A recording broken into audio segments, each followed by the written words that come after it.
আজ আমরা করব আম পোড়ার শরবত। তাই তাড়াতাড়ি করে একটা আম নিয়ে চলে এসেছিলাম ভাবিদের বাড়ি। ভাবিকে বললাম ওই আমটাকে উনুনের মধ্যে দিয়ে দিতে। উনুনের মধ্যে পোড়াতে দিয়ে তার কিছুক্ষণটা পর আমরা ওই আমটিকে বের করে নিই। আর ওই আমটির মধ্যে একটু নুন, চিনি আর একটু দিয়ে দিই বিট নুন। তারপর ওটাকে ভালো করে চটকে নিচ্ছিল ভাবি, কারণ ওটা ভালো করে মেখে একটু পানি দিয়ে তার মধ্যে বীজগুলোকে বের করে দিচ্ছিল। আর বীজগুলো থাকলে অনেকটা কষ্ট মতো খেতে লাগে, তাই ওটাকে ভালো করে বের করে দিচ্ছিল। তারপর দিয়ে দিল সামান্য একটু জিরে গুঁড়ো আর একটু জলজিরা। আর আমি বসে বসে ওয়েট করছিলাম কখন হবে, কারণ প্রথমবার খেতে চলেছি আম পোড়ার শরবত। আর আমার সাথে ছিল আমার ভাবি। আর হ্যাঁ, আম পোড়ার শরবতটা হয়ে গেলে আমরা ছেঁকে নিচ্ছিলাম।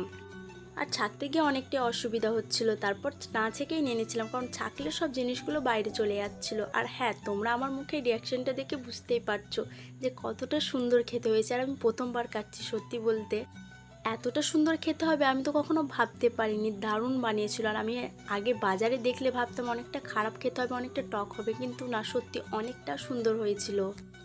তারপর আমি আরও একটু নিয়ে খেতে লেগে যাই। আর সত্যি বলতে আমাকে তো খুবই ভালো লেগেছে। আর আমি আম পোড়ার শরবত খেতে থাকি। আর তোমরা যারা এরকম মিনি ব্লগ দেখতে চাও তারা অবশ্যই লাইক, কমেন্ট, শেয়ার, সাবস্ক্রাইব করে তো। দেখো নেক্সট ব্লগ।